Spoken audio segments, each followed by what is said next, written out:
Like these royal families own the country. The whole country house, motherfucker. Just the amount of money that's missing in this country. Yeah. Just in fraud, right? There's trillions of dollars. Every 10 years you get $2 fraud. trillion. Can't account for. There's trillions of dollars in fraud. There's $1 trillion in waste. Just that. Now imagine if you own the whole country.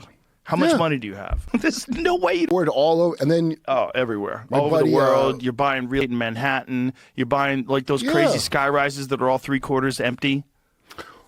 My buddy Eric Hecker, the guy, he was in Antarctica, was the guy who worked at the Raytheon. Oh, you know? Yeah.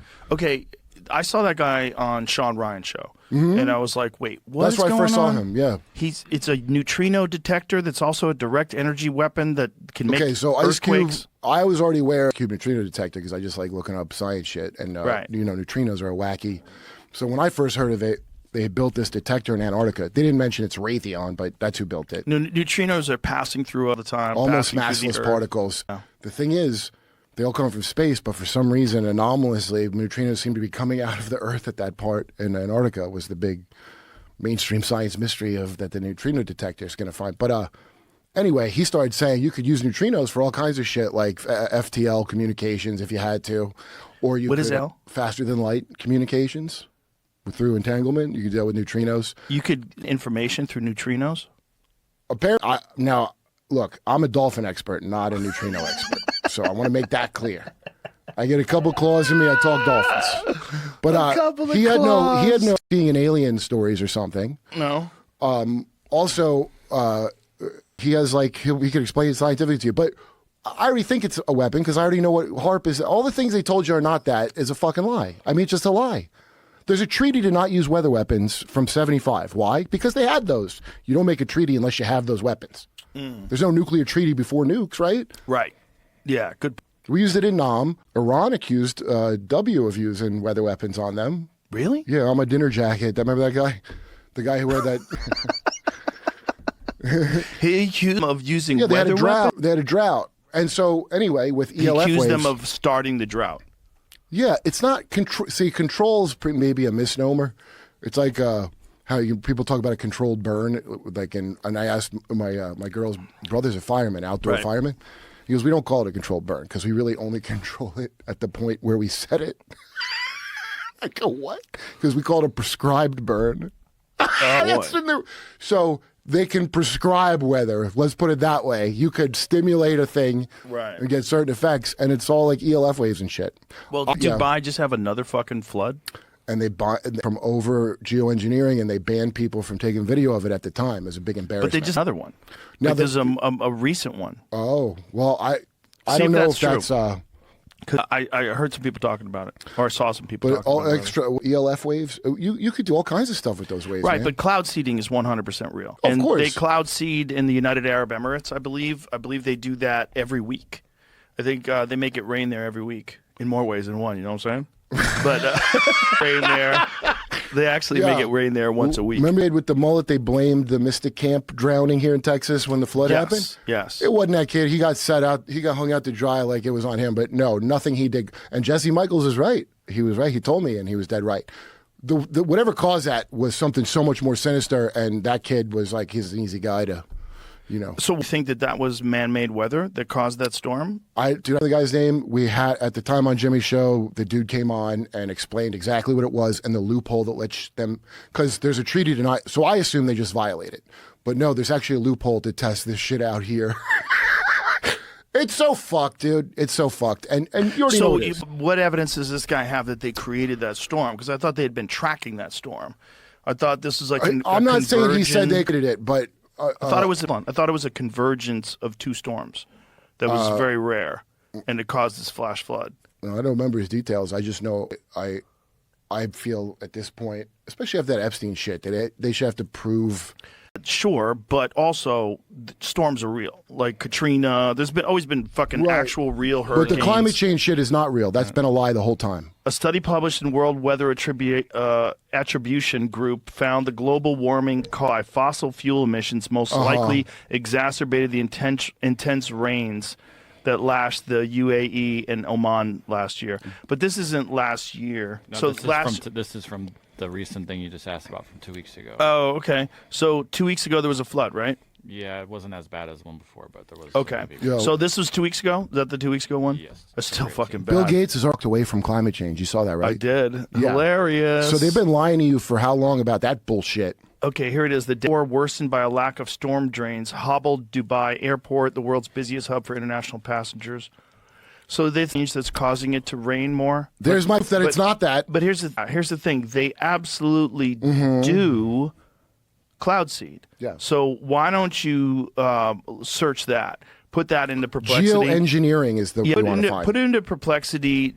Does the United Arab Emirates cloud seed to make artificial rain, or it's not artificial, it's real rain. It's just their force rain. What's the word? Whatever. Search that. You'll find it, Jamie. They absolutely do that. Yeah. Cloud seeding is widely used in the UAE to enhance natural rainfall, but it only works when suitable clouds already exist and typically increases rain by perhaps 10 to 30%, not by creating storms from nothing.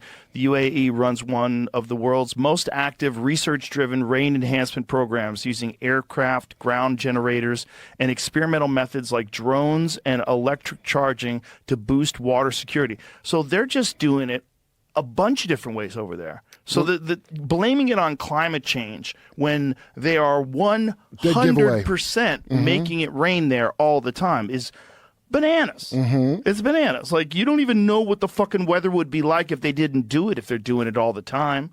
If they're doing it all the time, you literally don't have a control group. Do you remember chemtrails? The thing that was people thought was a real thing, but it was a conspiracy. Right. Well, it turns out that was real, and it's called geoengineering. They did the thing they always do, changing the name of the thing to not admit it. That's true.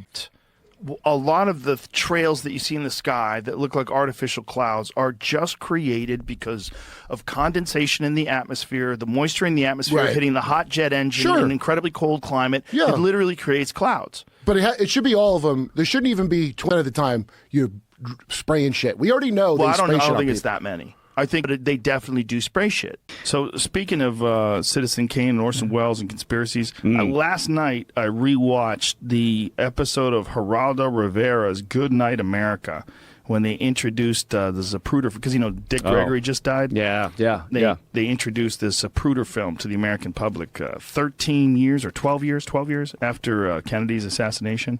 And then I went and read that paper, the articles that was printed a couple of weeks ago that you even tweeted about it, about the CIA questioning the official story of the JFK assassination. Yeah, that was interesting, wasn't it? Yeah. Well, as a CIA guy, what do you think about that? Well, first of all, that Zapruder film, that's the most watched piece of film in history of film. Is it really? Which is really interesting.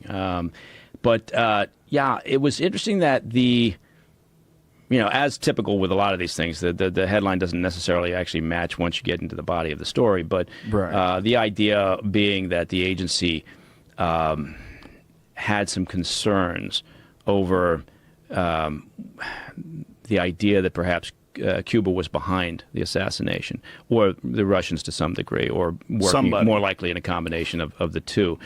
Look, I think, do I think that he could have taken that shot? Yeah. It was not. It was not. I've been up in that book depository from that point from that vantage point. We did a story on the whole issue, the conspiracy theory, and what could have happened. And we tried to find some new witnesses. And could he have made that shot? Yeah, it was a straightforward effort with someone who had some training. He was he wasn't the world's best shot, but he had sufficient training to make that shot. No, that's separate from his motivations and any potential support that he may have gotten during the course of that. And I think that he, in his mind, he genuinely felt that this was going to get him into the revolution, right? That this was he had had a very unhappy experience in Russia when he was over there living, came back, saw what was happening in Cuba, desperately wanted to be part of that. Took an unexplained trip down to Mexico, which could well have been in an effort to find somebody who could support his desire to take some sort of action, whether he had formed in his mind that's what he was going to do at the time or not. So, is there still a possibility that the Cubans, which would the Intel service there would have had the file on him. I mean, he was a very, very well-known quantity, obviously, by that time for the Russians. The Russians were solely responsible for training up the Cuban Intel service. So there's a massive file on him, and they knew, who they were dealing with. They knew his weaknesses. They knew his motivations. They knew what to do in terms of trying to get leverageable, information on him. So I think that the jury's still out. I'm not a conspiracy guy, but I think there's enough there that says, yes, it's kind of like what we're talking about with climate change. I believe this, but this also could be true. So right. I think he could have taken that shot for sure, and succeeded. I think it's also possible that he may have had the encouragement of, in particular, the Cuban Intel service through the Russians. Because at that time, in particular, they didn't do anything. The Cubans didn't do anything without the Russians' support, blessings, and direction. So that is entirely possible. Do I think that there were a variety of other things at play? Did they help him get the weapon? Did they? I mean, was there actual logistical support in there? I don't.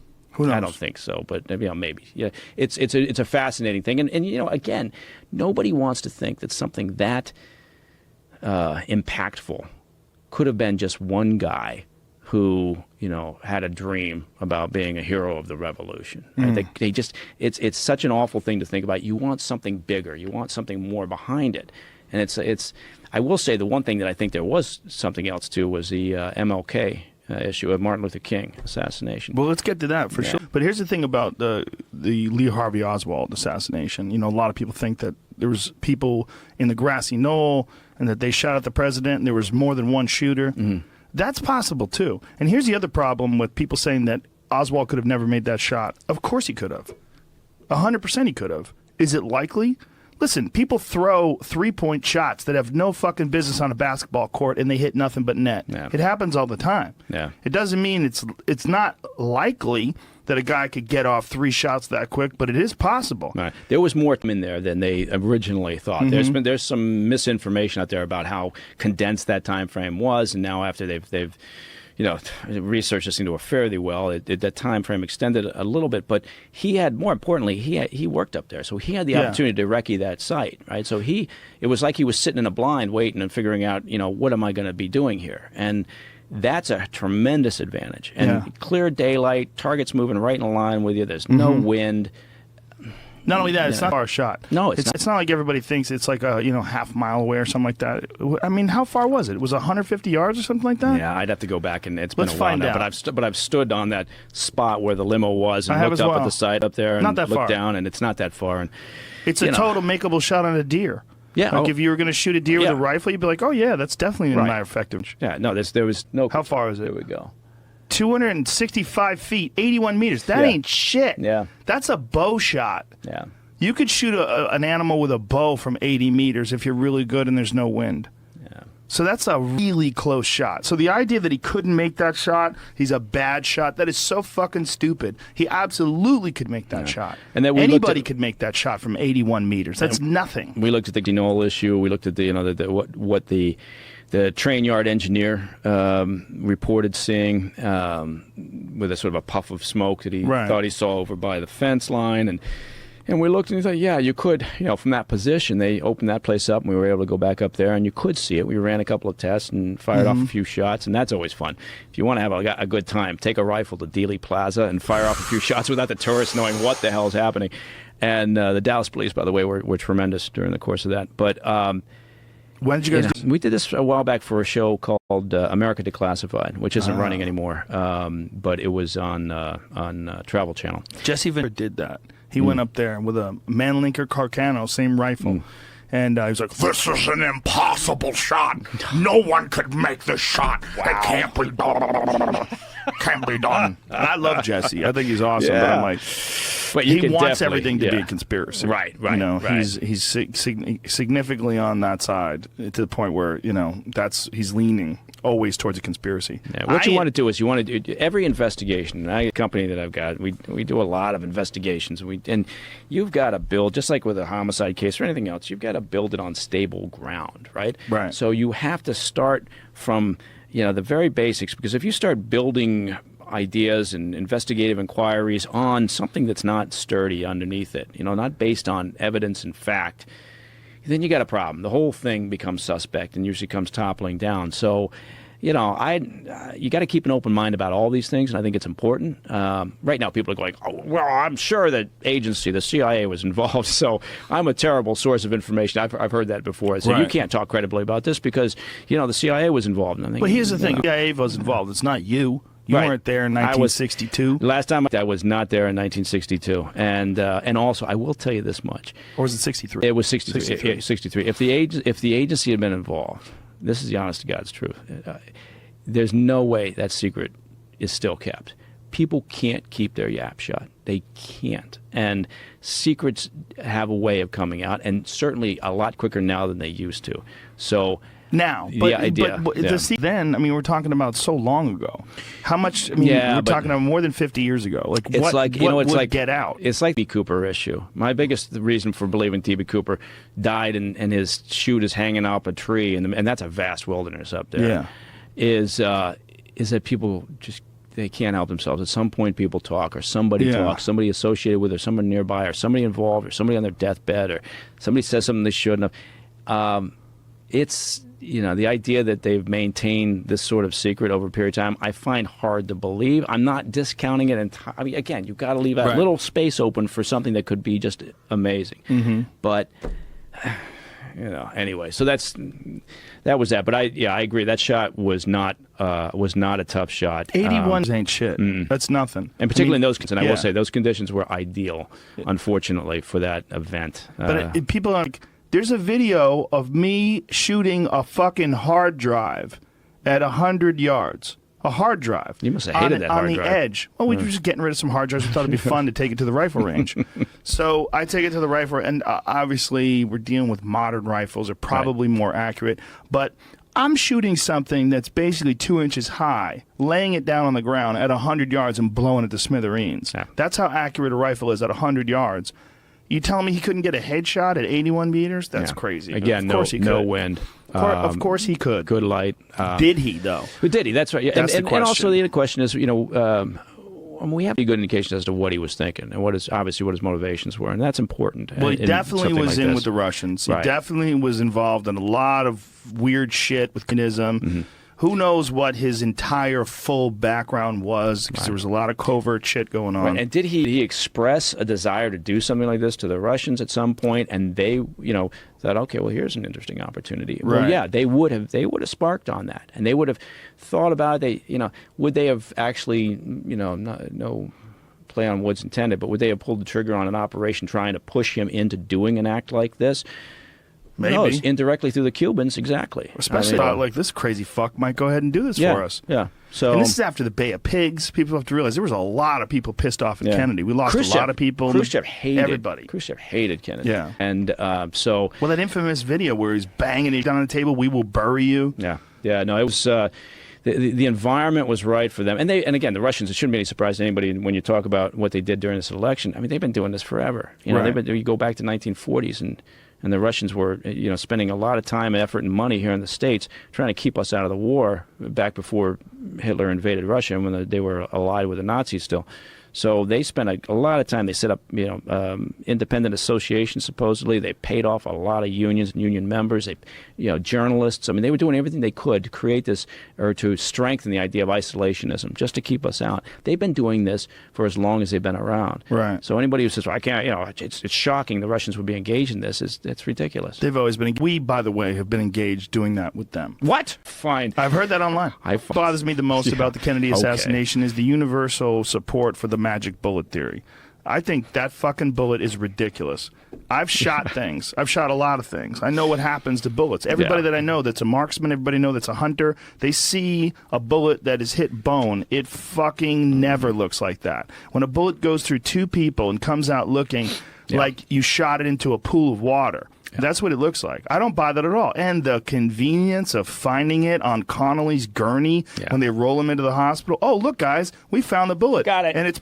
Got it. I don't buy that fucking second. And the problem is there's more metal fragments in Connolly's body than were missing from the bullet itself. I think that bullet itself, look at that. Get the fuck out of here. That thing didn't hit shit. No, it's exactly right. I've argued with this with people that have never shot guns, and they go, well, actually, it's proven. They're bones. Yeah. When a bullet breaks bones, they get fucked. Well, it's a jacketed bullet. When a jacketed bullet breaks bones, it gets fucked. Yeah. You're talking about something that's going, I mean, how fast does a bullet from that rifle go? It's got to be. Kind of that would be an interesting thing to pull up, but I would imagine it's in the thousands of feet per second. It's got to be. When it hits bone, it's going to blow all over the fucking place. But the point being, there's distortion, even if you're, Always. you know, I mean, so I don't buy that bullet. When you have a conversation about this, and it is somebody who has no shooting experience, or you know, it just you think, all right, that's fine. I understand why you're fascinated by it, but when you do your research, you know, it's like with news. Read everything, right? Read the Wall Street Journal, read the New York Times, read the Financial Times, read the Economist, but read everything. Yes. Before you form your opinion, right? And everybody's so siloed nowadays, and you get the same thing with conspiracy theories. I absolutely believe this, and I'm gonna discount everything else that's out there. Yeah. Or just not pay any attention to it. Yeah, but it's hard to say. And here's another thing: the magic bullet path. People, how is that possible? Well, let me tell you something. That's the most believable thing about the magic bullet theory is the path of the bullet, because bullets do wacky shit when they hit bone, and you can't predict it at all. I know a guy who in Iraq, they shot a guy in the head from the front, and it went out his eyeball. The bullet came out of his eyeball back forward. Yeah. It ricocheted inside of his skull and came out his eye. Yeah, you can't. I mean, you can't. You're right. You can't predict it. They'll try to model these things and figure out a way, but you know, there's an unknown there. And so, yeah, I agree. I mean, I think that again, it's one of those things where it's never going to get resolved, and it's going to continue to live on because it was such an important event in the history of the country. And B, I keep coming back to that same thing. People don't want to believe that really awful shit can happen sometimes in a very simple, straightforward way. And so it's much easier to think it was a broad-based conspiracy. There were lots of moving parts. Sometimes bad shit happens, and it's just as simple as it seems. That is possible. You know? Conversely, people like to believe in conspiracies, especially when it's involved in an assassination of a president. Right. You know, the reason why they came up with the whole magic bullet theory in the first place is pretty shady. In fact, the reason why they did is because the guy got hit by a ricochet underneath the overpass. And they blamed that bullet on one of the shots from Lee Harvey Oswald in the book depository. So they said, well, all right, so now we have less bullets that could have hit Kennedy. We have all these wounds, and we have to attribute a series of wounds to one bullet. Right. And so that was the thought process behind it. But the Zapruder film was the one that got people weirded out by it. But I'll tell you what, man, I've watched that film a bunch of times. And one of the things that don't jive is if he did get hit from the front, you know, his head goes back to the left, why does the blood spray out forward? See, it's weird the way the impact of the blood is. It's like the blood sprays forward and then his head goes back into the left. It could have possibly been that he was hit from the front and the back at the same time. That's entirely possible. I mean, that is a tactic you would do, right? You would roll someone into an area where they would be in a crossfire and they would get shot from both sides. If they came in, if the grassy knoll was in fact a second site for a shooter, then by the time it hits that corner and starts its path just before the shots were fired from the book depository in Oswald, if you're going with that, if you had another shooter up on the grassy knoll, you're basically looking right at the front of the vehicle, and because of the way that it's positioned and the knoll is kind of turned, and then it's just that there's not a lot of concealment up there, right? And they had the fence, the picket fence. It's not the original one that's there anymore, but it's basically in line with it, and there's plenty of pictures of the previous fence that was up there. at the time. And you did have the train yard engineer report sometime after the fact that he saw a puff of smoke, that he wasn't quite sure what that was all about, and he'd seen a couple of people back there. So that's an interesting thread to pull on, right? And I think that it's been researched ad nauseum. Doesn't mean you couldn't still find something. Right? It also doesn't mean anybody's going to really find a conclusion after the fact. Right. Especially today. Yeah, no, and that's right. And it's like everything else as time marches on. You lose witnesses, you lose, people that were there on site. And then even witnesses. When someone gets shot, especially when the president gets shot, not credible. You'll have different stories from 5 different people and gunshots heard from the moon. Nobody knows you what get the fuck. that from a robbery, just from or a street car crime. accident. Yeah, a car accident. You say, what did you see? If you separate people out, you're right. You get 5 different versions from 5 different people. Yeah. And eyewitness accounts tend not to be particularly credible, and you've got to you've got to take them, and then you've got to match it up with other information you can pull together forensically. But it is fast. Morality. Talk to me. I want to talk about morality. Okay. I want to talk why we can't talk about certain things. Well, right? while what you were saying before about being a competitor, the United States is competitive, Yes. obviously. And when you're playing the ultimate game, which is war, Yes. you have to be very careful about what you reveal and what you don't reveal. And this is where the conversation about surprise, kill, vanish comes in, because the CIA using these covert operations to assassinate people, and whether or not that should be allowed or not allowed, whether it's good or bad, Yes. whether it's necessary, whether it's like if you want people to be safe over here, there's certain people you got to take out, and sometimes you just can't follow the rules. And why are we not supposed to know about that? Should we know about that? The way the story started for me, I'm at my house in 2009. A source calls me up. He says, I'm on my way back from the Middle East, going to pop by the house and say hi. He brings me a challenge coin that says Kabul, Afghanistan, State Department. I'm thinking, okay, he is not a diplomat. I mean, he's weapons trained. At the time, my boys were young. There were lots of G.I. Joes in the garden.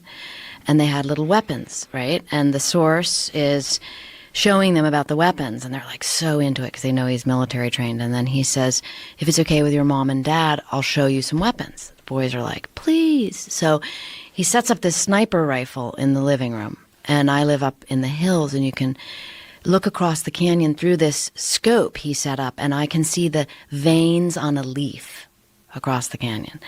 And I thought, okay, so now I know what he was doing in Kabul, Afghanistan. He's taking out al-Qaeda with this. Mm-hmm. There's another case on the ground that he never opens. And when the boys go off, I say to him, what's in that? And he opens it up, and inside there's a knife, and it's serrated. And I said, what's that for? Immediately realizing, my naivete. And he says to me, sometimes a job requires quiet. So why that became interesting to me was because of my own thoughts and perceptions about what he had told me. In other words, I could deal with him with a sniper rifle. I could be like, okay, that's what he does. But the knife gave me pause. I was like, is he slitting someone's throat? Is it in the ribs? And I thought, why is it that I am willing to accept sort of the clinical nature of a sniper rifle, but I can't? I'm uncomfortable with that close-up, hand-to-hand killing. And that led me to surprise, kill, vanish, because that was the motto of the precursor agency of the CIA. It was called the OSS, the Office of Strategic Services. Their motto was surprise, kill, vanish, because they would jump out of aircraft, land, work with their French partners, and kill Nazis with a knife to the throat. And I thought, okay, that's considered okay because they were Nazis, right? But we're not supposed to do that anymore in this world we live in. Why? And I spent this whole book researching and reporting is about that sort of conundrum, if you will, that moral puzzle. Why do we differentiate? Yeah, who are they willing to do that to? Where do they draw that line? Like, I'm sure you're aware of the story of Jamal Khashoggi, the journalist, who was assassinated by someone, Yes. some group of people, and that he entered into the Turkish embassy, and they whacked him and chopped him up and carried him out in boxes, and it's an international. It's a huge incident, right? Yes. This supposedly was ordered by. Who was it supposedly ordered by? The head of Saudi Arabia? MBS, Mohammed Yeah. bin Salman. I mean, that's Yeah. the idea, is that their head of state wanted him killed because he was a threat, because he was a reporter, because he was writing. saying some things. Yeah. Yeah. And that this is how they did it. Yeah. I mean, and that's a great question, because what you're saying is like, okay, so, but we all think of that as reprehensible, Right. right? Right. Why, because Because he's a journalist and he's Right. on our side. He's delivering Yes. information to people. But the government of Saudi Arabia disagreed. They're like, that information is our information. He's a threat by releasing it. yes, He's a threat to our livelihood. yes. Yeah. And who decides the threat? I mean, a lot of this book is about who's on the kill list and Right. why. I mean, there is an actual kill list. There always has been. And the euphemisms involved. I mean, I write history, as I said. So Eisenhower called his assassination program health alteration. I mean, literally in the declassified documents. That's you see hilarious. that. Alteration Committee. Whoa. Kennedy had an executive action committee, right? That sounds cleaner. Right? Guess what Reagan's was called? Super Wonder Boy power up. I don't know. Close. Preemptive neutralization. Preempt neutralization. Wow. Why do they keep switching the names for it? They're burying the Oh, the data. information, Right. And they keep switching around they switch around who has authority to, say, yes, let's go ahead and put this guy on the kill list. I mean, that was fascinating. I mean, I interviewed a guy named John Rizzo, who's a decades-long CIA attorney. I was stunned that he was willing to talk to me. And he explained to me how a presidential finding, also called a memorandum of notification, works, that gives the president the authority to put an individual on the kill list. That job is then given to the CIA's paramilitary army, an operator or their assassins, because the CIA works under a code called Title 50, so it makes it legal, whereas the Defense Department works under what's called Title 10. So in other words, and they can't, their rules of engagement are totally different. So the misnomer is like, oh, the SEALs killed bin Laden. Well, they were SEALs trained, but that was a CIA mission. Because Pakistan is a sovereign nation, and the military can't kill people in countries we're not at war with. So those guys all became essentially CIA operators for the night. Whoa. Right? And if you look at photographs, as I have seen, you'll notice that they have no markings on their outfits. So that if the job went south, it'd be like, I don't know who these guys are. And if you look back at Vietnam photos of the MACV SOG teams, which I also write about in Surprise, Kill, Vanish, because that's the precursor of that, you see no markings, right? That way you can go behind enemy lines. You can go into Laos, in the Vietnam War. You can go into Pakistan. What I learned reporting this book is we're in 134 countries doing Title 50 operations. Think about that. Government wants that to be kept secret. So in all those countries, they're doing things that don't fall under the normal letter of the law. Not under the rules of engagement of the military. But the CIA works at the president's behest. That was one thing that really blew my mind, to report, to research, to understand. I talked to 42 guys who have direct access to this, who are in this world. From the knuckle draggers on the ground, as they call themselves, to the lawyer at CIA, senior intelligence staff, that's the equivalent of a general at the CIA.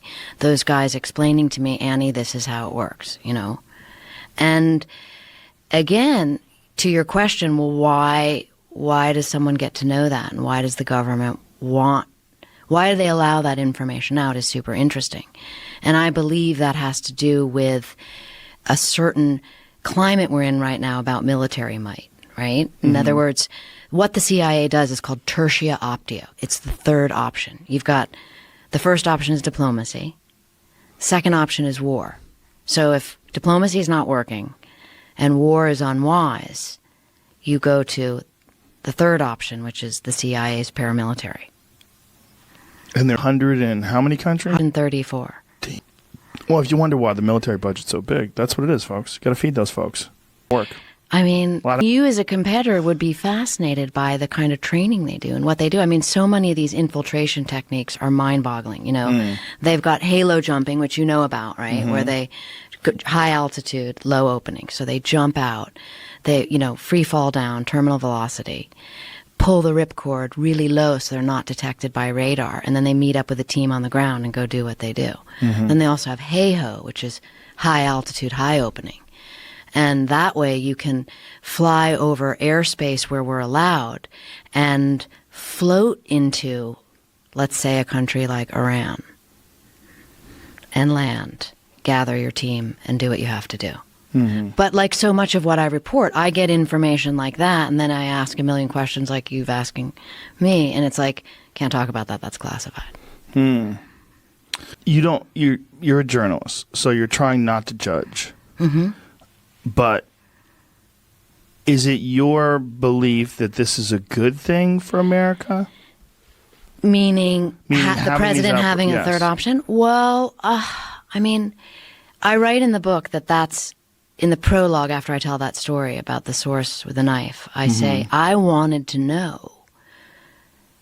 And that exact question, like, is this a good thing? And my answer at the end, after it's complex, not to be vague, but it is really complex, is also that, well, if you're going to take that pole position, you must accept rivalry, right? And also do I think it's a good thing? After talking to a lot of 20-year-old soldiers who come back from the war theater missing a limb or with intense PTSD, and who essentially serve as cannon fodder, I would say, my opinion, right, for the Pentagon. That's the second option, war. The 42 guys that I interviewed, they're like, send me. They are professional. They are tier 1 operators. They're Green Berets, they're SEALs, they're Delta. They retire, they join the CIA. Yeah. So they're like professionals at what they do. And they're saying, someone has to do this job. We've been doing this since the end of World War II. I want to do it. So do I think it's better? I mean, I think that concept speaks to choice, right? Because I'm not so sure that the 20-year-olds know what they're in for, and the 40-year-olds know what they're in for and are willing to do it. Well, also the difference between a specialized, trained individual with a very specific task versus someone who is sort of following orders and at the front of the line. Right. Yeah.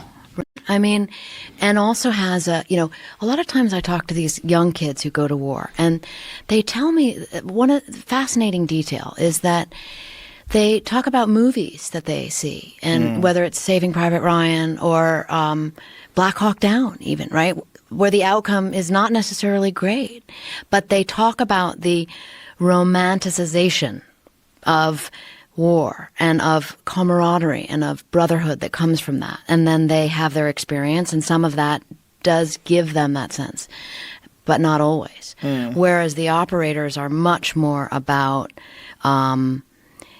getting the job done. That's what I was fascinated by. I mean, these guys are really clear. They're competitors. They're like top tier competitors. They have a job, they do it, they get it done, and they ask for the next job. So is the oversight when it comes to choosing whether or not this operation takes place or not, do they have moral guidelines? Do they have ethical or moral guidelines where they say, like, the president is requesting that this person get taken out, the chiefs of staff, whoever it is do they have to make an ethical distinction? You mean, are they like, kill him nicely to make it hurt? They just decide, like, does this make sense? Or, like, what if the president is like, Rosie O'Donnell, she's been talking shit, take her out? Like, you know what I'm saying? Well, and that's a big issue. But what I try to what I try to report in Surprise, Kill, Vanish is the idea that the people we take out maybe are bad guys, right? One guy I write about is Che Guevara, okay? Because Che is often portrayed in the press as, this amazing hero, and that I don't know if you know, but he was killed by the Bolivian Rangers, but it was a CIA operation. And I interview the man in charge of that operation in Surprise, Kill, Vanish. His name was Felix Rodriguez, okay? Long-serving CIA paramilitary officer. So, but I also report why the president, to your question, wanted Che Guevara dead. He was really advocating for nuclear war. And I show that. Che Guevara was. Yes. I mean, he spoke publicly about, if we have to have an atomic war, I'm paraphrasing, the Cuban people will be happy to have sacrificed themselves for that. I mean, Che killed anyone who betrayed him, he killed. He writes about it in his diaries, as I write in the book, right? So, but on the morality question, who decides? I don't have that answer, but I will tell you what I did. I went with my main source, Billy Waugh, he's 89 now, and he's been with the CIA for 60 years, okay? I mean, he and I went to Cuba for him to do a halo jump with Che Guevara's son. So we were a guest of the man whose father was killed by the CIA. Whoa. Okay? And we had this really interesting discussion in the cigar club where Che and Castro, smoked cigars and plotted the downfall of the United States. And that's what I try to give readers a sense of, the long lens of history, how time changes all things, and maybe leave with them with this idea, which they can come to their own conclusions about what you asked me of, is it right or is it wrong? Because really what you might ask is it necessary? Right? I mean, I could moralize right, wrong, but it would just be my opinion. But when you see, Billy Waugh and I also traveled to Vietnam, because he was tasked to kill the top commander of the North Vietnamese army, a guy named General Giap. And Waugh didn't kill Giap, and we had this terrible mission that went awry that I write about in the book, in the Vietnam War. So 50 years later, Waugh and I go to visit the son of General Giap, are sitting there in Giap's home, talking about these same issues, right? And my conclusion of that, again, is not, is it right or wrong, but is it necessary? I mean, we have these wars. We keep having these wars. Is it necessary? What do you think? Well, I mean, my opinion is that the Defense Department is far too concerned with vast weapon systems of the future, which is its mission statement of its science department. And so you create what some at the Pentagon call a self-licking ice cream cone, or the military-industrial complex. And there's a lot built into that. And there's a lot to be said about that. Well, how about the other So prince, the one that's Epstein's friend? Oh, Andrew. Yeah. Yeah, that was. What? Yeah. First of all, how odd is that Yeah. guy when they're interviewing him and talking to him? Yeah. It's like, what? The Queen kicked him to the curb very quickly. Yeah. Well, Yeah. it's very strange. Yeah. What is your take on this whole Epstein thing? First of all, can we just agree? Look at that. So Yeah. you sure she's 18? So you're telling me that, yeah. She does not look 18. She looks 16. Are you sure? You sure? Man, what a shit show that is. Yeah, what a shit show. Let me ask you this right off the bat. Yeah. Well, I don't know what I'm going to ask you. He didn't kill himself, right? I don't believe so. you. No. There's- I'm not a conspiracy guy, right? Right. I don't disappear down rabbit holes very often, but no, I don't think there's any way in hell he killed himself. Will Shermer, who's the head of Skeptics magazine, who doesn't believe anything, found out that the tapes were missing and that the cameras didn't work and that the tapes were accidentally deleted from the first time he Yeah. attempted suicide. And Shermer's like, oh, this is a conspiracy. Like, it was enough evidence that one of the biggest a professional skeptic. Yeah. Professional, he doesn't believe anything. No. there's just no, there's no way I could be convinced that he offed himself. No way. So, and, He knew touch. And it's astounding, but yeah, what a shit show. But nobody's going to get to the bottom of anything. But that's a crazy one. Like, they got him in the jail. The guards are somehow or another getting in trouble, so who knows what the guards are going to say. They might get suicided. My favorite part was the guy they chose for his cellmate. Do you see the fucking gorilla they chose for his cellmate? Yeah. It reminded me of that that old Richard Pryor movie. I don't know if you remember that one. The guy, look at the guy. Yeah. This giant Goomba, this huge Italian ex-cop who's a murderer and a drug runner. I mean, this guy is built like a brick shit house, and this is Epstein's cellmate. Yeah. It's like, what? Like, you can't even make this stuff up. Like, Says he never touched him. Of course. I touch him. Nicholas Tartaglione. Yeah. What does it say? Timeline of events in quadruple homicide? Is that what it says? Yeah, I think so. Yeah. So this fucking guy, this giant... He likes dogs, though. Yeah, he loves. They keep him from all the people that he killed. Yeah. They bark when they're coming around. You can grab your gun. It's a good move. It's just crazy. There's so many pieces to the puzzle that are so ridiculously obvious. And then when you find out that Clinton flew with him at least 26 times. Yeah. 26 times. Yeah, I do. Yeah. Jefferson. No, it's just one of those things. And again, I'm not a buyer on these sort of things, but you look at it.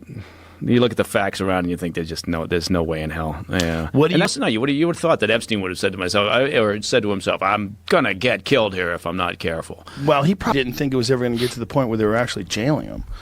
When they actually got, because remember he had that deal where he was on work release, so he could just do whatever he wanted and fuck off for 16 hours a day. Then he had to check into the jail at night. Yeah. And who even knows what that means? He might have checked in and just went home again.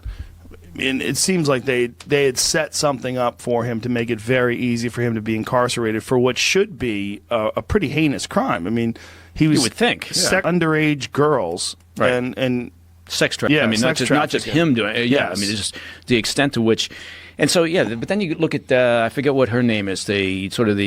His assistant, Giselle. Yeah. What's his name? Ghislaine? Ghislaine How do you Maxwell. say it? What do you say? It has an S in it, but I've heard it pronounced with the S or without. So Ghislaine or Ghislaine. Okay. I don't know. Ghislaine or Ghislaine.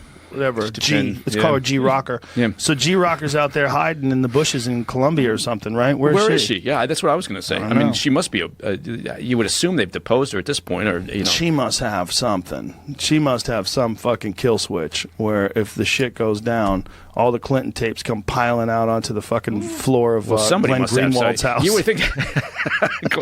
I like how you brought it around to Glenn Greenwald. Hey, Glenn, it's Bill. Can we talk? Yeah, maybe you know what? Maybe I should convince. There she is. Yeah. That's when she was at In-N-Out reading a book on ex-CIA agents who have been murdered. That's literally what she was reading a book on, right? Wasn't that? Yeah. It was about CIA operatives that have been murdered. So the idea was that what they said, what people believe, and there's many different versions of what people believe, but look how many pictures she posed for. It's so strange. But what many people believe was that what he was doing was compromising a lot of these wealthy, powerful people by getting videotapes of them hooking up with young girls, including Prince Andrew, right? Yeah. And for whatever reason, have you heard anything like this before? Is this something that's been done in the past? Not that I've heard of. I mean, I'm sure it's anytime you see some freak show, it's never the first time it's happened, right? Right. I mean, so you have to assume it's happened, but to the degree that it's got this level of celebrities and big time names. I mean, we're going to tell you something after the show's over. Something after the show's over. If you whisper, I hear you in my ears. The North Koreans used to. That was their phone security. Is they would get on the phone and when they had something really classified to talk about, they would whisper. Yeah. So I think, oh, good. That's hilarious. We'll never figure that out. That's really funny. Yeah. Really, that's how they did it? Yeah. Well, part of it was years ago. I think they just never believed any Westerner could understand Korean. And I think that was kind of part of it, was that they just believed we were all too stupid, or we were just so complicated that we'd never be able to figure out what they were saying in their own language. That's the problem for being so insulated, right? You don't really understand what's really going on in the outside world because they don't really have the internet. When was the last talk about North Korea? This is right off the front. Or But to get back, we can talk about North Korea. But to get back to this Epstein thing, is that a common strategy that intelligence agencies would use, where they would try to compromise people in order to get, like, what would be the benefit if you had, like, if the Mossad was doing that and they were doing that to, and using that's the theories of Epstein. Right. Yeah, it's a good point. I'd say from an intel services perspective, I mean, one thing I will say is the U.S. And people are never going to believe this because I'm saying it. They'll say, "Oh, that's bullshit." But the U.S. The agency doesn't do that. We don't use honey traps. We don't do that sort of thing because that sort of leverage it's always going to head south on you. And so we don't, try to coerce somebody in that sort of a relationship that then we can take advantage of.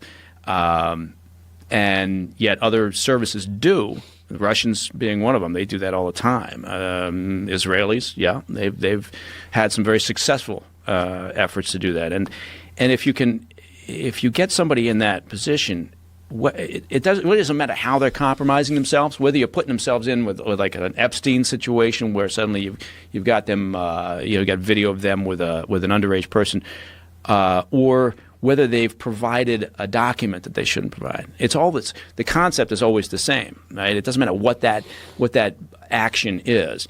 You're getting them on the hook. You're getting something that's leverageable over them, and if they don't just go forward immediately, say, and turn around to their boss and say, "I'm guilty, did this, sorry," then they're compromised. And then you've got them. As an intel service, you've got them. You can start reeling the hook in because now, you know that not only did they do something that provided you with a document, even if it was an unclassified document. If I go to somebody, if I'm developing a relationship with somebody, some target overseas or whatever, and I'm thinking, all right, I'm exploring. This person's got access. They're in an interesting position. They're in an interesting job. And they've got access to information that we want to know, that's priority target. And then I want to say, okay, now I want to develop a relationship a little bit. Maybe I bump into the person at a few parties. Maybe we're in the same parent-teacher organization, whatever the shit is, right? And our kids play on the same soccer team. So then I go and I think, okay, what do I want to do? I want to test the waters a little bit. I'm not going to say, hey, listen, I understand you work at the foreign ministry here in whatever country you happen to be in. How about you give me some documents? But instead, maybe it's something different. Maybe they work at the foreign ministry. Maybe they work at a aerospace business. That's a target. And you say, but you've developed a bit of a relationship, and then you say, yeah, my kid's doing this school project, and it's all about whatever hypersonic flight, and that they work at some aerospace company, and say, do you have anything just on hypersonics, and you're not looking for anything classified, you're just looking for a research paper or a study or something, and if they come back and say, yeah, you know what, here, this is an interesting study, and they now, that act alone, they're not giving you something classified, but that act alone means something big, right? It means they were taskable in a sense, right? They responded to your request for information. They're suckers. Not suckers necessarily. It could be an enormously smart person, but and smart people get suckered into it. I guess you could put it that way, but. Yeah. So anyway, then you go from there. Then you ratchet it up slowly, bit by bit. If you've got the time frame to do it, maybe sometimes you've got to shorten time frame because there's a requirement to get something, and you got to accelerate the whole process. Anyway, but point being is it's all leverageable, and Epstein was obviously getting leverage on all these different people for whatever his purpose was. What do you think? That's what the question is. Like, what he possibly? A lot of them were scientists. He went with a lot of like celebrities. There was heads of state. I don't think he needed money.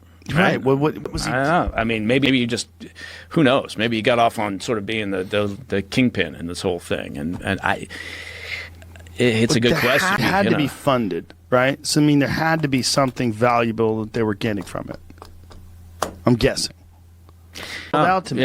Yeah. Like I've tried to figure out the angle, but I mean, I get the idea of you would have leverage over these people, you'd have them in compromising situations, and then they would do things for you. But what would they do for you? Yeah. Like what? Yeah. What is he getting Bill Clinton to do for him? It's a good question. And providing access, maybe he liked being close to the seat of power, or maybe he liked being close to what he thought was like a royal family member. Maybe who knows? Because it sounds like he had all the money he needed. Right. So maybe it was that sort of access that blew his skirt up. I don't know, but it is interesting. But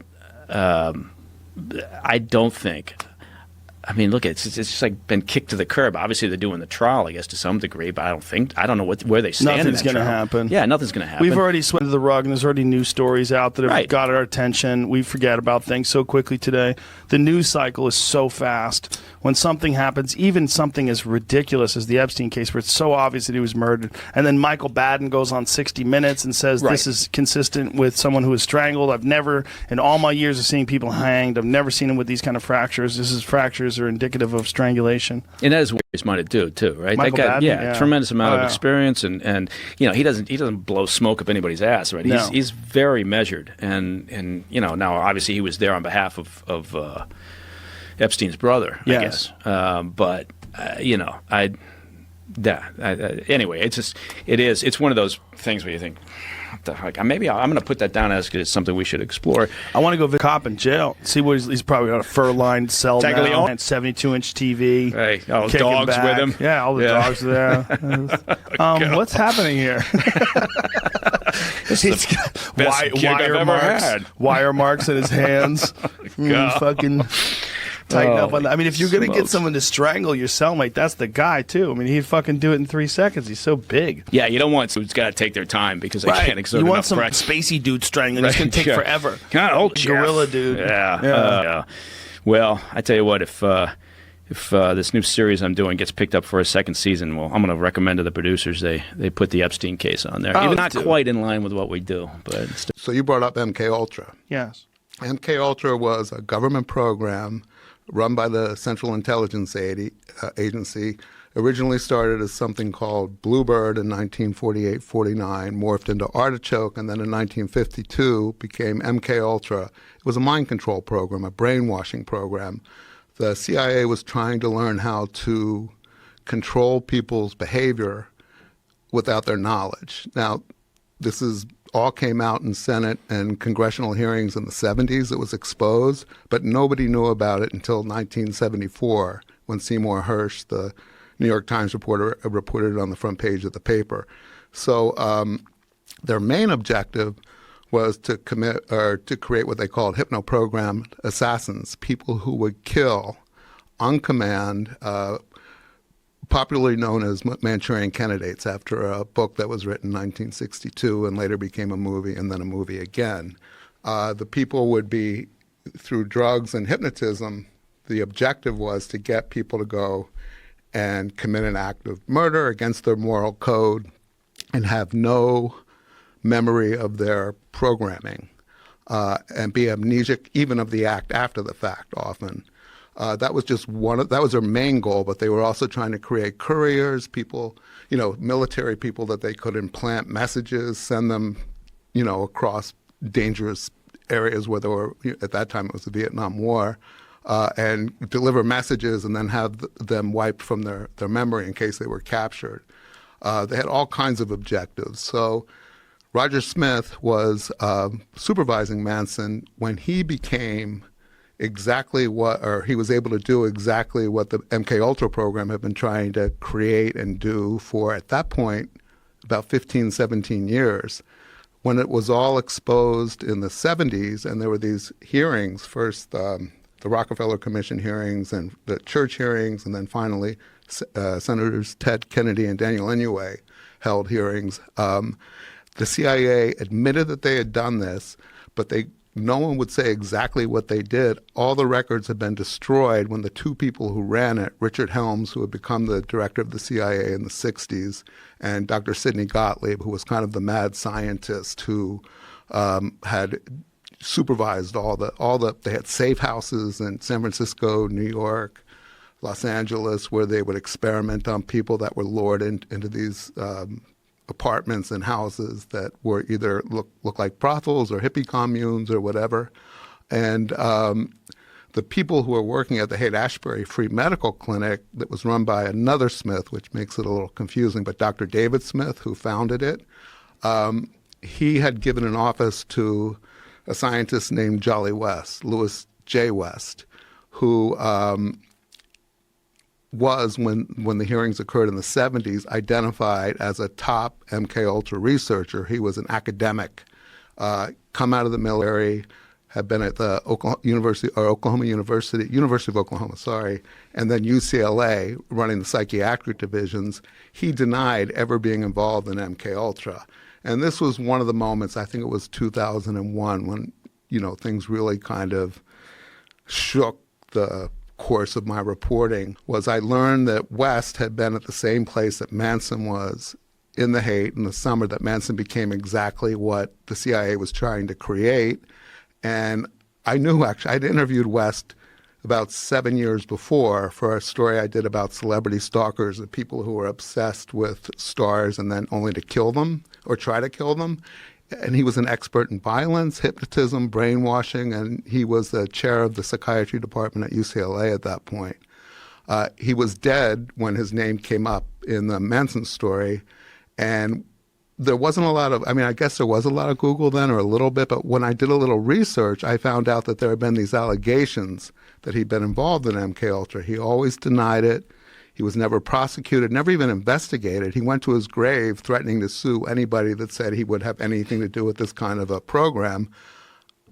Again, through another long story, but I got access to his files, which had been left at UCLA, and they had never been processed when I called. And when I made the request, it took them 2 or 3 months to process the papers. I went through them through the whole summer looking for a needle in a haystack. And it was intuition, gut. I just thought there might be something there.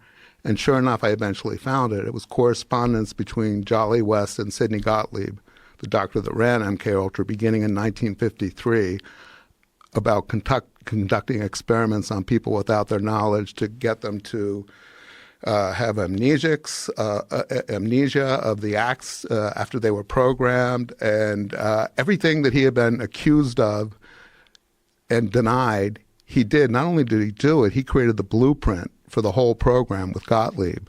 The fact that all these kind of interesting research programs merged at the Haight, at the clinic, and then Manson came out of it with the power to do exactly what the MK Ultra had been trying to create for up to that point, I thought was worth investigating further. And that's why I kept going and going and going.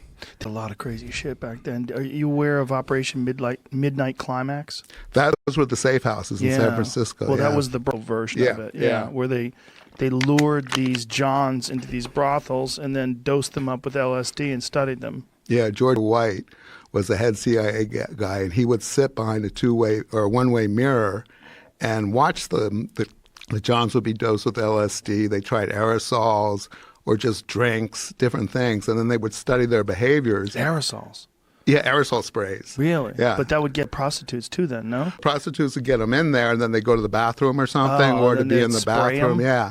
The records are so scant because Helms ordered Gottlieb to destroy all the records in 1973 when the two men left the agency.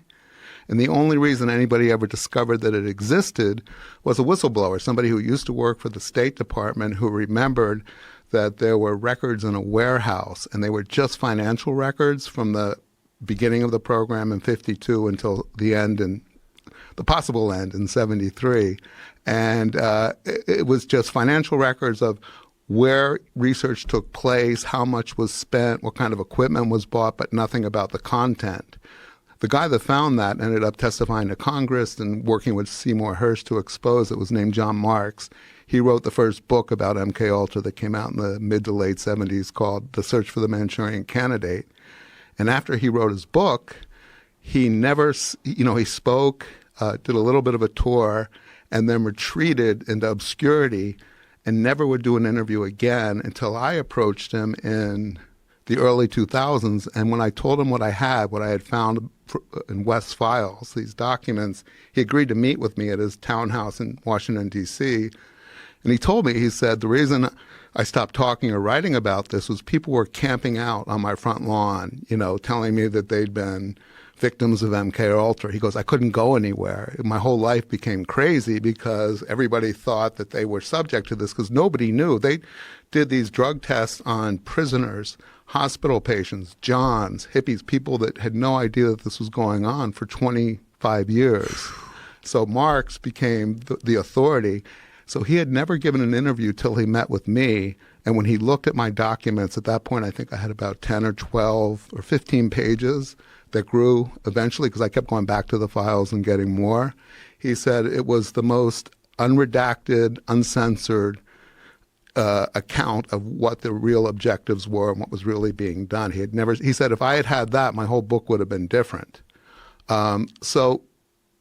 That's one of the problems about saying, well, how much did they do or how far did they go? There's barely any record, and that's another reason it took me 20 years, because I was trying to find out whether or not Wes had actually interacted with Manson and or the girls. I mean, I knew he was in the same facility. I knew that everybody that worked there, because I interviewed everybody that was alive. Most of them were still alive back in the late 90s and early 2000s when I did this. They all said, oh, yeah, Charlie was, we knew it was Charlie and the girls. They'd come in every day or every few days to see Roger. And West was there recruiting subjects. Now, West, while he was there that summer, had opened something called what he called the Haight-Ashbury Project. And in his correspondence and papers that I found, he called a laboratory disguised as a hippie crash pad. And and just like the Operation Midnight safe house, they call them safe houses, which were disguised as bordellos and that type of thing, or brothels. This was an apartment that was decked out, or as he called it, tricked out to look like communal hippie place. He had 6 graduate students, and I have his letters to them before they came to work in this. He goes, grow your hair long, wear jeans, dress like hippies, and lure people in there. So they ran that for the summer of '67, and Wes was getting people from that Haight-Ashbury Free Medical Clinic on Clayton Street and sending them around the corner to Frederick Street to participate in that. Good. And I got the diaries of some of the graduate students who were there. They all, in these diaries, said, we have no idea what we're really supposed to be doing here. We feel like this whole thing is a cover for something else. What does Jolly want? Why is he making us bring these people in? So doing that to graduate students, telling them to bring people in and drug them up. Imagine telling them. Well, some of to them make like it- because they were also, encouraged to use LSD. Yeah, I'm sure. But I mean, imagine being a graduate student and this is your project on people. I mean, that sets up, even if you leave that program and go on to do legitimate work, the ethical foundations of your career are set up in such a strange way. You're manipulating people against their knowledge. Well, they know who they were doing it for. That's why they were always questioning it. So, I don't know how. I found 1 or 2 of them after, and they were very careful talking to me. I'm sure they Yeah. probably felt like they were in jail. Well, that's the thing. If any of these experiments or whatever was going on resulted in a death, there's no statute of limitations on murder. Right. Right. I mean, that's one of the biggest disappointments of my book is that people like West aren't alive, Right. to answer to this. And it was really frustrating for me because, again, his name was on the front page of the New York Times in 1977 when they had the major hearings about MKUltra. And it identified him as the head of the psychiatry department at UCLA, a very prominent doctor, a researcher. And he said he had nothing to do with that. He'd never used LSD on humans, and he wouldn't. He said they had asked him, and he said no. I have all these letters between him and the guy who was running the program describing how they're going to do it, hide it from his colleagues. When he started at Lackland Air Force Base. He was running the psychiatry department at the hospital there in 1952. When he was there running that hospital, that's when he started his experiments on prisoners, human subjects, and one letter to Gottlieb, he says, eventually we have to take these experiments out into the field. Oh, Jesus. Exactly. What is- If you haven't gotten through a chapter 11 yet, you haven't gotten to the Jimmy Shaver case. No. A year after, maybe Jamie did. A year after Wes contracted with the CIA to do these experiments, July 4th, 1954, a 3-year-old girl went missing from the parking lot of a bar at about 11 or 12 at night. Now, her parents, it was a heat wave. They couldn't sleep. They went to the bar. They brought their 2 kids. They let them play in the parking lot at midnight. The little girl disappeared. They organized a search party. About 3 or 4 hours later, They went to a gravel pit, and two airmen had called, or two itinerant guys had called the local sheriff, and said there's a guy here that wandered out of the brush with scratches and blood, no shirt, and he doesn't know how he got here or who he is. The police came. His name was Jimmy Shaver. He was an airman. They did a search, and they found the little girl's body not too far away, and she had been raped and murdered by this guy who had no memory of doing it. The guy had no history of violence. He had a couple kids, and he was a flight instructor at the school. He'd been in the military for a number of years. I think he was in his early 30s. Well, guess who became his psychiatrist in preparation for the trial? Jolly West, who inserted himself into the case and then extracted his memory from him using sodium pentothal, where he admitted to the murder. Now, in the context of what we found out West was doing and what his objectives were, at that same time, it raises huge questions about this was an experiment gone wrong, that he was part of one of these experiments at Lackland Air Force Base where he was signed up. During the trial, it came out that he had had treatment for severe migraines, experimental treatment at Lackland. That's another, a smaller subchapter in the book. But does it discuss what kind of experimental treatment he received? No, because nobody. I mean, I have all the testimony. There was actually a trial, a retrial, and sentencing. And every time it came up, it was really frustrating because he never testified. So it was either his wife or his mother who would talk about it. It was mostly his mother saying, well, all I knew was they wanted him to be involved in this 2-year study to try to relieve his migraines. He would have such horrible migraines, he would put his head in buckets of ice water. The people who described encountering him that night when he was arrested and immediately taken out of sheriff's custody by the military police and brought to Lackland and then back to the sheriff's, he was in a trance. The doctors tested him for alcohol because they thought, well, maybe he's drunk. He had just a little bit of alcohol in his system, but he wasn't drunk. And after the fact, they found out that he had, I don't want to get into this because it's really getting into the weeds, but he had hallucinated that this little girl was a cousin who sexually abused him as a child, and he was trying to kill her. Her name was Beth Rainbow. All this stuff came out of the trial.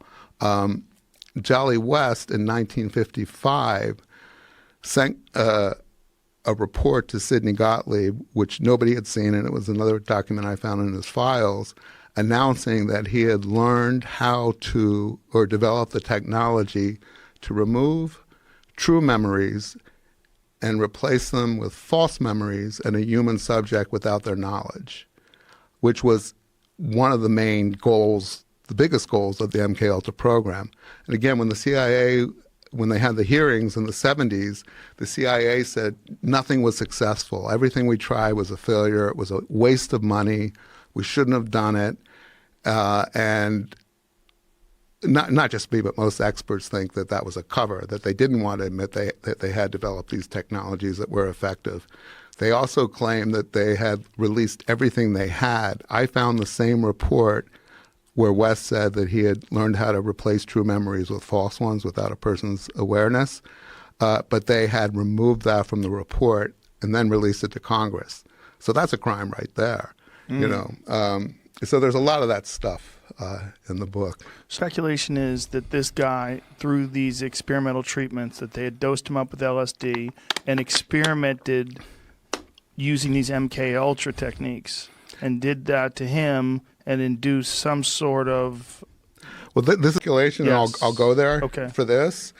The guy had no history of violence, never been arrested, was stellar, upstanding citizen. His only problem was he had these horrible headaches. All of a sudden, he shows up by a small girl's body who'd been brutally murdered with no memory of doing it. A year earlier, Dr. West, who became a psychiatrist within a week or two, possibly had experiences with him before, but there was no record. Oh, when I tried to get the record from the medical center at Lackland. His file, his name was Shaver, I think it was S-A to S-I, was missing. So where Shaver would have been and the medical record was gone. So I couldn't find out whether he had actually participated in any kind of experimental program there. So the speculation, and again, this is speculation, that he did commit the crime, that he was somehow or another induced into committing this crime? Yeah, and again, this is speculation. Yes. It's completely circumstantial. The objective was to get people who would go out and do things, not even necessarily kill. That was the ultimate goal, but to do things against their will, against their moral code. Right, even. but how would they know that this child would be there? How would they know? Oh, no, it's targeted. So was just that they'd put it into his head to go Yeah, do and that to anyone? Yeah, something clicked and went wrong. So a precise thing. No, It wasn't. no. Nobody really knew what LSD. This was the very early days of experimenting with LSD in the early 1950s. West was one of the premier researchers in LSD, but he was still new to it. He had actually come out of. He had first gained national attention for being one of 4 or 5 doctors who treated Korean prisoners of war who were returned to the United States after they had made confessions of spraying the Korean countryside with illegal biological weapons. The United States said that we don't use that. That's against the Geneva Codes. And these guys were brainwashed by the North Korean, Chinese, Soviets. So when they were brought back after the war, West and 4 other psychiatrists were assigned to deprogram them. What a lot of researchers believe is that they actually brainwashed them into thinking they'd been brainwashed by the Koreans, where they actually were telling. There's a lot of evidence that's come out as recently as 5-6 years ago that we did use these weapons in Korea. Oh, well, double cross.